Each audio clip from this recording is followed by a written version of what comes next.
All right, guys, you're back to the views from the stand once again. We record on Mondays and Friday, and I do promise that every once in a while we will bring in a mystery guest. But on today's show, it's not a mystery guest.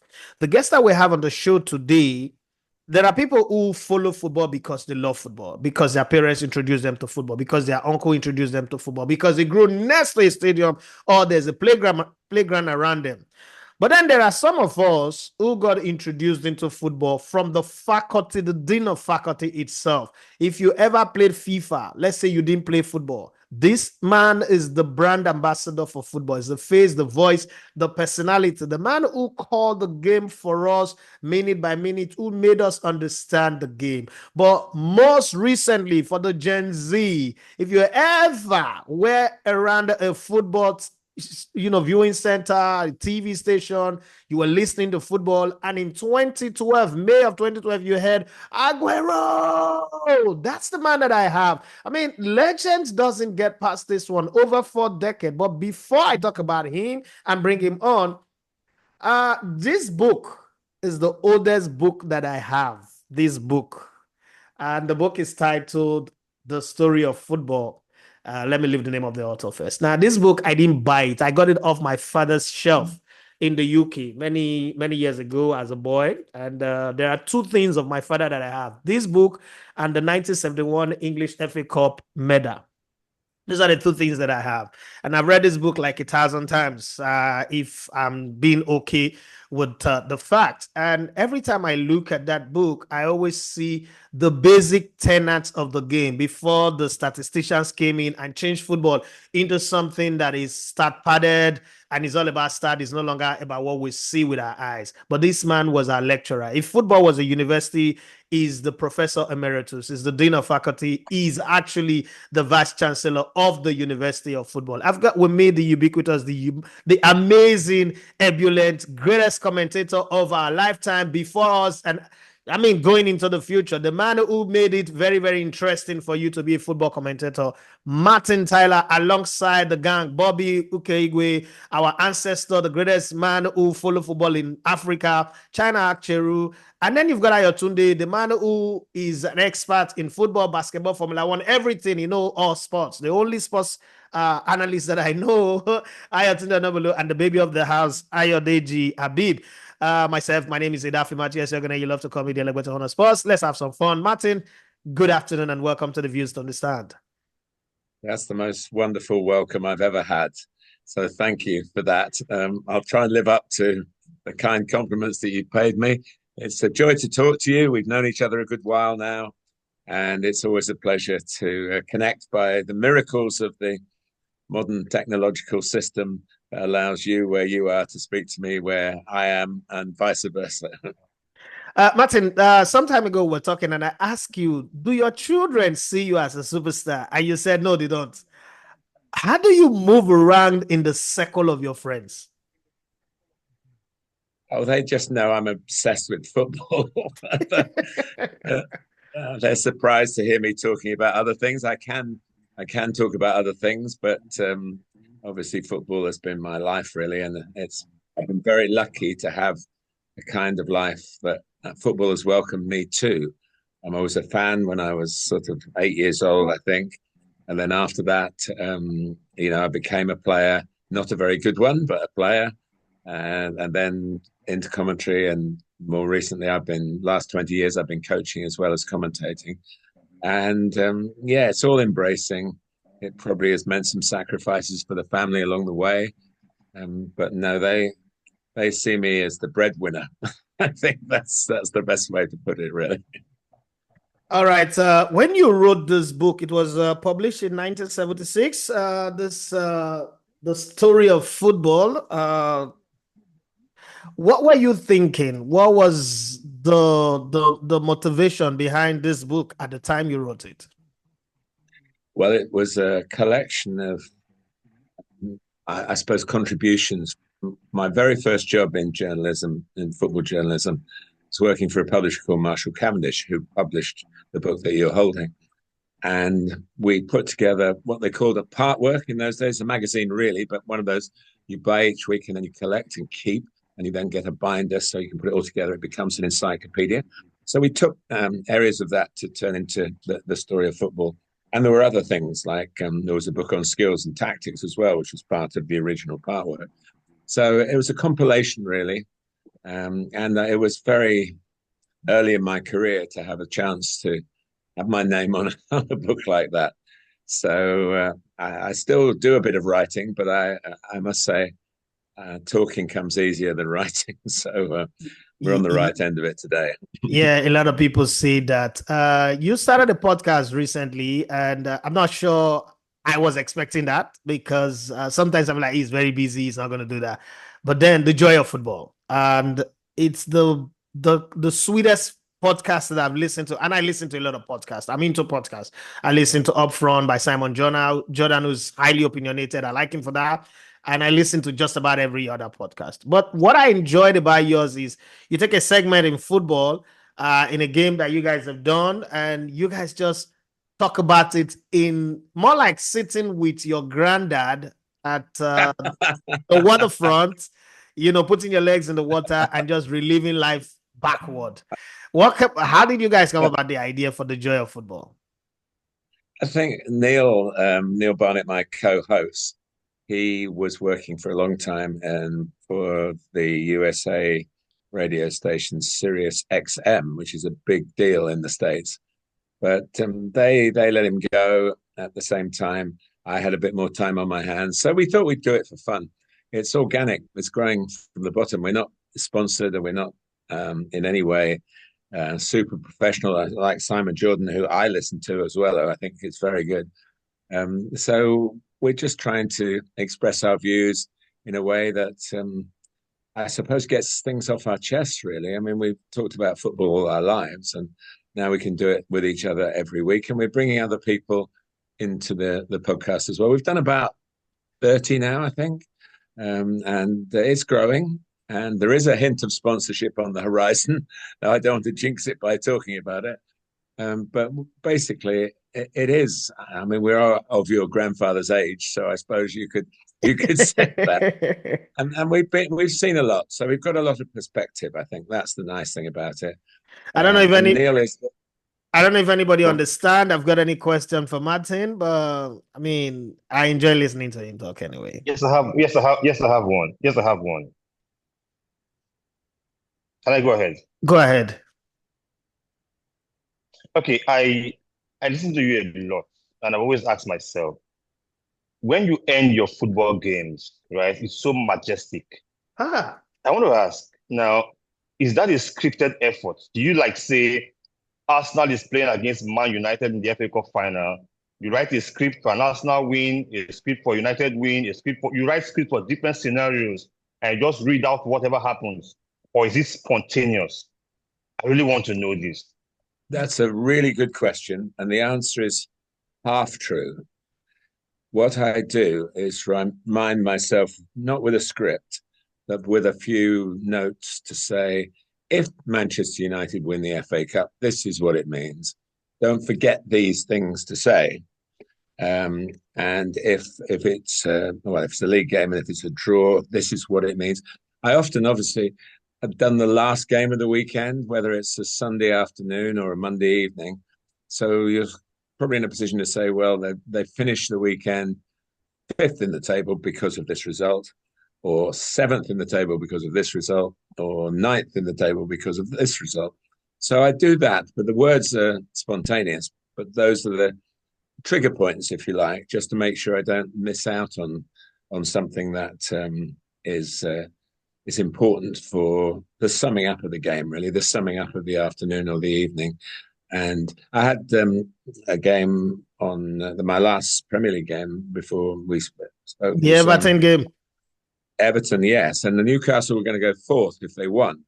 So I just put that to make sure, because obviously we didn't know that. That was a 5:30 kickoff. The 3:00 games have been played. Had some idea that probably Fulham, who were up there, would lose at Manchester City, which they duly did, although it was very close. And the other teams were playing on the Sunday. So I just wanted to make sure all the Newcastle fans listening around the world that I noted that, because that would only last until the next day, probably, because of the other games being played. But, you know, when you are fourth and you're a team like Newcastle trying to put your identity on the Premier League, I think it was important to say that. But they didn't win, so I didn't use it. But so it's a really good question. In all the years I've done interviews, it's the first time anybody's ever asked me that. So, and that is absolutely a spot on question. I don't have phrases. I don't. I try and trust my emotions at loving football and having a reasonable vocabulary that I come up with something that's relevant. And then, of course, the last thing you say is that the final score is, and that gets you off. Then everybody knows you finished. Any other person training anything there? Yep, I do, as a matter of fact. So I want you to cast your mind back to the very first game you called, if it's possible. When you were told, hey, Martin, you're going to call this game. What went through your mind? What was your preparation like? And thirdly, what was the experience like? Were you the Martin Tyler we got familiar with on that first game you called? Did you have hitches along the way? How was that experience like, the very first game you called? Can you sum it up for us, please? I can, because hold on, Martin, please. Hold on, Martin, please. And compare that first game feeling to your last game feeling. Well, that's also a very, very good question as well. I can tell you that each game between the first and the most recent has been treated with the same reverence and the same desire to achieve perfection in something you can't achieve perfection in. And so you go into it knowing it's a fool's errand, really. You want it to be the best you've ever done. But of course, off the cuff, off the top of the head, commentary for the best part of 2 hours is not that perfection is not achievable. You'd have to script it, and the game would have to be. You could do it after a game, perhaps on a recorded game. But so the first one was not supposed to happen. I didn't really have a career path in mind, but I had done a couple of tests for my own enjoyment, really, because I was taken out of playing football into television reluctantly, kicking and screaming. And it's ridiculous when I look back now that I turned down the first offer of a job in television. I wanted to keep playing. I kept hoping people would say, look, don't go into television, keep playing because we need you. No, he did. So I was in the studio for a season editing matches for ITV, the big terrestrial company. I edited the games. So I had football knowledge from playing to edit the games. But I wanted to get out. That was a studio-based thing. And in my whole life, since I was 8 years old, I'd be going to football on a Saturday afternoon. I was missing it. And this time is 20 years later. I was really missing it. So I thought this is maybe a way out. So I did a test. And of course, when I was working in television, people said, yeah, well, we can listen to you. You're not just sending a cassette, as it was in those days, into somebody who might never listen to it. So I had the ear of the people that mattered. And they said, yeah, that's not bad. Maybe try another one. And that's how it went. And then suddenly a television company in the region of the south of England, called Southern Television, as it was then, rang up and asked for a commentator. Not asked me, asked my boss. And amazingly, he put me forward. I did another test for them to show that I wasn't a total rookie, but I was really. And yeah, I remember every detail of it. I remember traveling down the night before, although I lived an hour and a half from Southampton at the most. I went to the hotel where the visiting team was staying, Sheffield Wednesday. Hadn't seen them play. I'd seen Southampton play 2 days earlier. It was Christmas, so they played the hectic holiday period. But Sheffield Wednesday, I knew some of the names, a couple of very famous players. Colin Harvey had played for Everton in the 60s and later managed them, was one of the players who played. And I went to the hotel to try and eyeball them, really, to see what they looked like. And amazingly, this is my very first stroke of many strokes of luck, was that the manager, Steve Burtonshaw at the time, he said, well, you can have a look at them. We're going to have a meal in this restaurant in the corner. You can come have a look at them. But actually, on the morning of the match, we're training. And I went, no, you surely never train on the morning. It's a 3 o'clock kickoff. And he went, no, yeah, we're training. We're just going to go have a little stretch our legs. You're very welcome to come. So at 10 o'clock on the morning of my first game, I was watching the team that actually won the game in action almost privately. It was a real privilege. And Julie went nervously into the Dell, as it was, Southampton's home ground then, with people I'd never worked with before, and did the game. And because I'd edited games before, I had some idea what you had to try and do, identify the players and interpret the action a little bit, give some information, some stats. I still got the notes somewhere in this house. And I got to the end of the game, finished, and Southampton lost, actually. So it was a pretty damp atmosphere. They were a good team. They were going to go and beat Man United in the FA Cup final less than 18 months after this. But they lost. And Sheffield Wednesday, this is the real odd thing about the first game. Sheffield Wednesday, this is December the 28th, and you know the parameters of the English season. So the season would finish late April, early May. They didn't win another league game all season. Wow. That was their last league win. They duly got relegated from the second division to the third division, and they didn't win another game all season. So I got through it, and I came home. And the thing I also remember afterwards, the producer, who was not a football man really, because they did very few games, he said, well, old boy, he said, very English. Well done, old boy. And not that I was an old boy, but it was an English expression. Well done, old boy. We've got another game in a couple of weeks. Would you like to do that? And my punchline to that is, people have been saying that to me ever since. And I've got another game a couple of weeks now. So that's what it was. Of course, it wasn't polished. Of course, it didn't have the confidence that I try to bring now. It didn't have the experience. I was going to use the word expertise, but I'm not sure that's an appropriate word or not for this. But I managed it because I knew I've been coached by some good people in my playing days. So I think I knew a bit more about football. The most commentators come straight out of school, maybe college, maybe university, and train, and so they never play. And I didn't start that. My first game was 1974, so I was 29.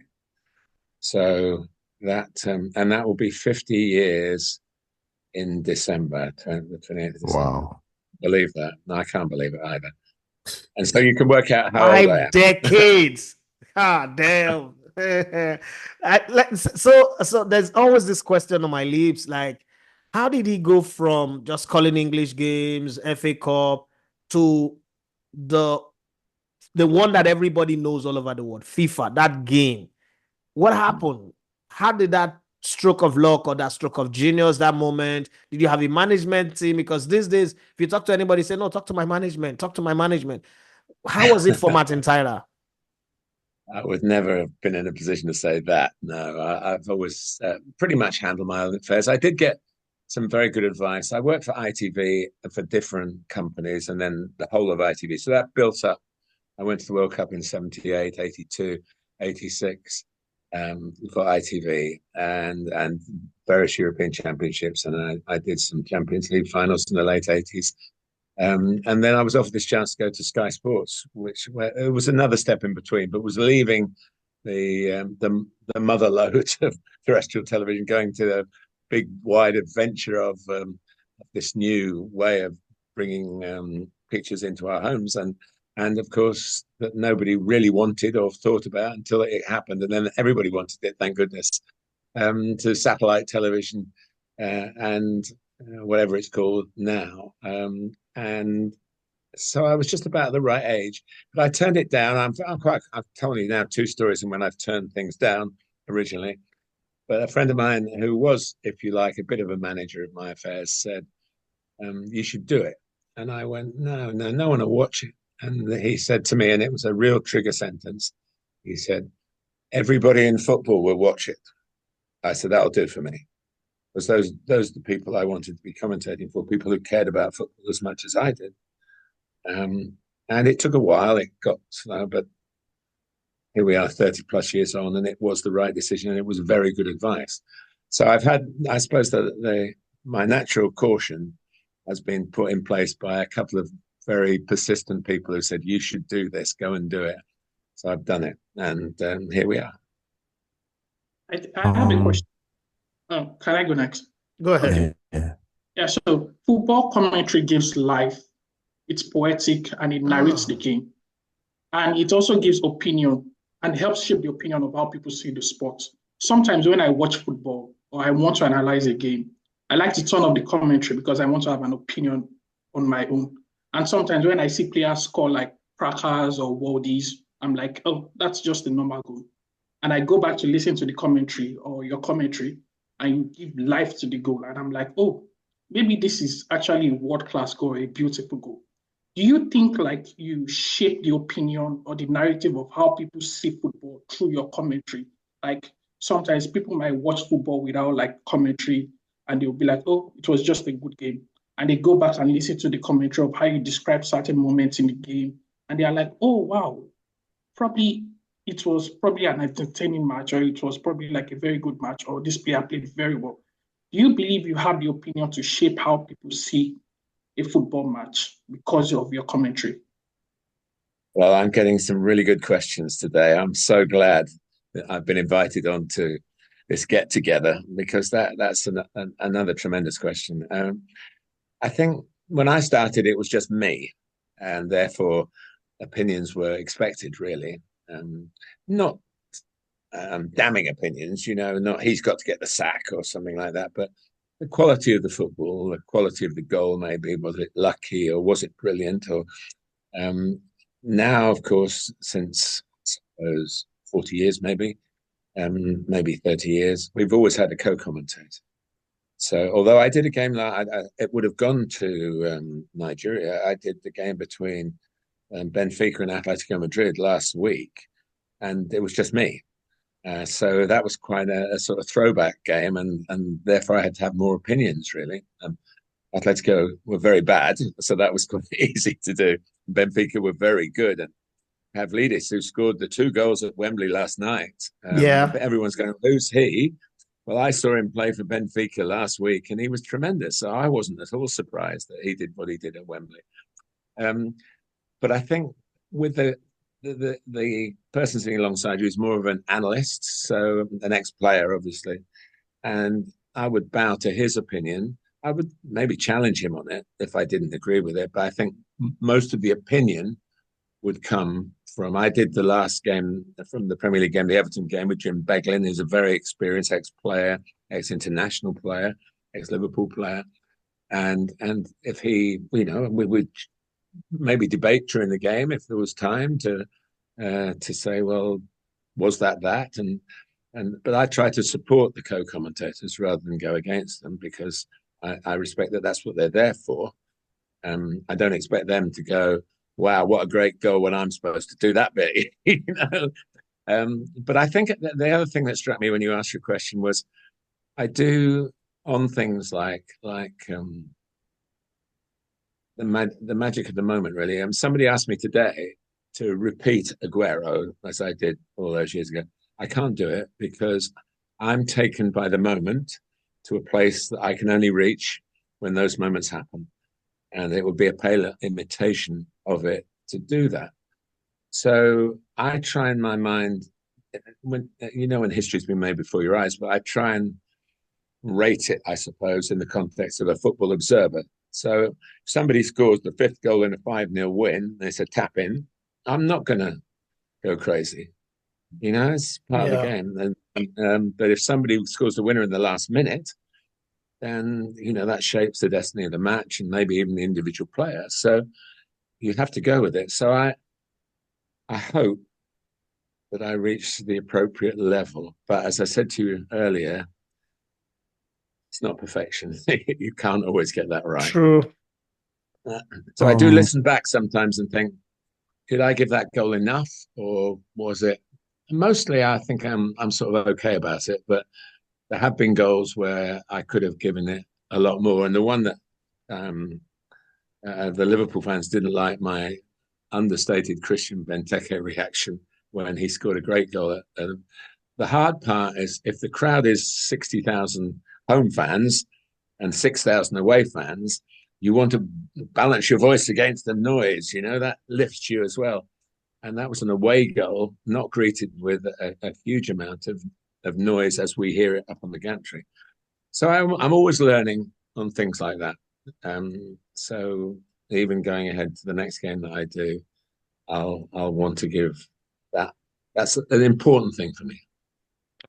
So my sorry, my question is that you've been in football commentary for so many years.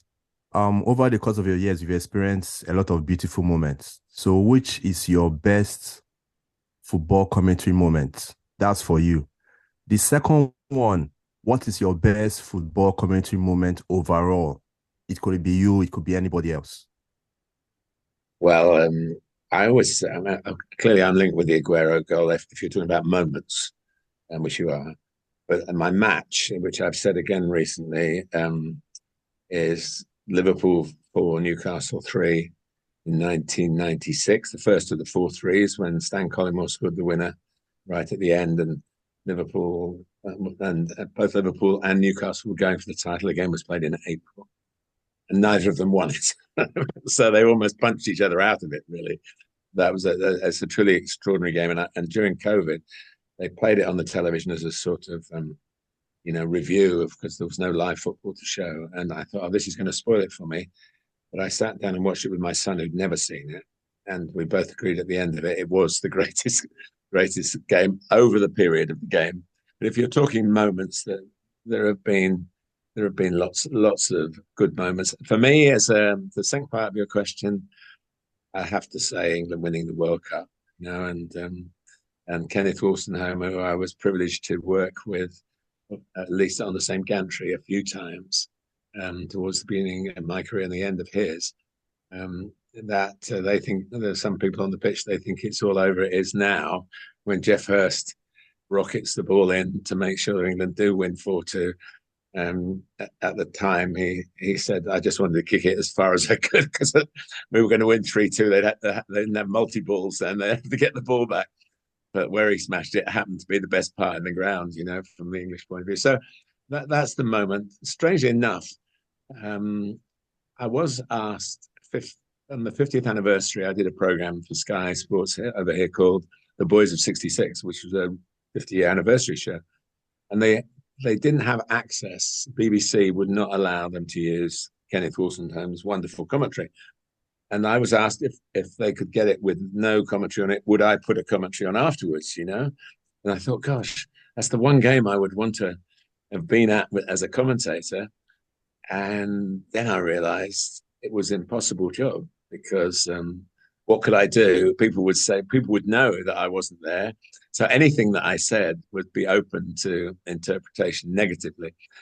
Fortunately, because I had worked at ITV for all those years, I remembered that ITV also covered the game live, and a very established commentator called Hugh Johns had done the ITV version, but didn't at the time. BBC was obviously very much ahead of ITV in sports broadcasting, but it was there, and they found it, and they used Hugh's commentary, and I was excused having to do it, which is probably the best thing that's happened. I think, wow. Much as I love watching it, I couldn't do justice to it. Not with my memory of it is so vivid, even though it was like 2 hours long with the extra time and everything. That I would be ahead of the game. I would know what was going to happen. I wouldn't be able to act it out. We're not actors. We are just ordinary blokes who love football. So I hope that answers your question. Yeah. Yes, it does. As we get to the point where we would let you go, I need to ask. I always throw this in.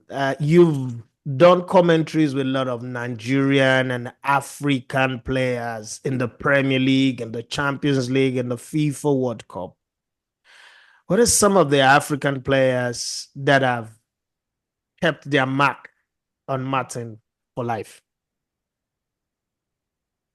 Well, I have to be careful what I say here because you're expecting me to trot out a list of Nigerian players. But no, it could come from anywhere. No, we don't do that on this show. We don't do that on this show. I always remember Cameroon beating Argentina in the first game of the 1990 World Cup. Omar Mbiyik. Yeah, well, he was the name on my lips because he is the one who the most extraordinary game. And then, of course, it came to pass that they played England, which was also, a very amazing game of football. So I am of the school that would have said then that an African nation will win the World Cup. And so let's go back to 1990 and say that I would have said that from that kind of experience. And it is still a mystery as to why that hasn't. Obviously, Morocco did extremely well in the last World Cup. And although, that set of circumstances, we'll never know until we go back to playing World Cups in June and July again, how different that World Cup will be judged to be. But it was a wonderful achievement. I did the Spain game, and it was this is my opinion, that positive football should be rewarded, even if you only have 25% of the ball, And Spain passed and passed and passed and passed and passed. And they went out, it was death by 1,000 passes, because they passed the ball better than, they passed to their death. Yeah, but they passed to their own death. And Morocco came through. And I still see that moment when Pablo Sarabia, I think it was, right at the end, hit the post, I think, when he should have scored. And who knows what would have happened if it had gone to a shootout. I thought that's as the moment was shaping up, I'm thinking, well, that's 1-1, and that's all this fantastic effort. So I think those Moroccan players were fantastic, and to lift the nation. What I didn't understand was the rivalry between. I might have said this to you before. The rivalry between the North African nations. But the other countries bordering Morocco weren't too happy. I suppose it would be the same if Scotland won the World Cup, and the English wouldn't be too happy. Exactly. Certainly just the same way, if Ghana were to win the World Cup, I'm not sure I'd be happy sitting here. I'm like, oh, Ghana won the World Cup. No, nah. Why should Ghana win the World Cup? Yeah. Well, so is that feeling? Is that feeling? No, if there's any African country that should win the World Cup, maybe it should be Nigeria. But then a lot of other countries have done well. And it's a great pleasure having you. First off, on a busy schedule, what people don't know is that you have to attend the meeting and still come back to come be available for us today. Thank you very much, Martin, for always honoring my call and the call of the other colleagues of mine that I've shared your details with. It's a great pleasure. We don't take it lightly. We don't take it for granted. I hope that we can call you and talk to you again. But for those of you who are out there watching, remember to search The Joy of Football across all platforms, everywhere you get your podcast from. The Joy of Football with Martin and Neil. It's a very, very relaxing podcast that doesn't, set out to criticize people, that doesn't set out to throw people under the bus. It's just nice. What vintage wine feels like, and it would be nice to have it. Thank you very much, Martin, for being on the show today. Before you go, I must say it's been a real pleasure answering your guests who we've never spoken before, I don't think, and it's the questions have been the sort of questions I don't get asked very often, and I really appreciate. The time has gone by. I don't know where the time has gone. It's been a joy. My joy of football today is sharing my experiences with you guys. Thank you so much, sir. Thank you. All right, guys, we gotta go. We got another show to do.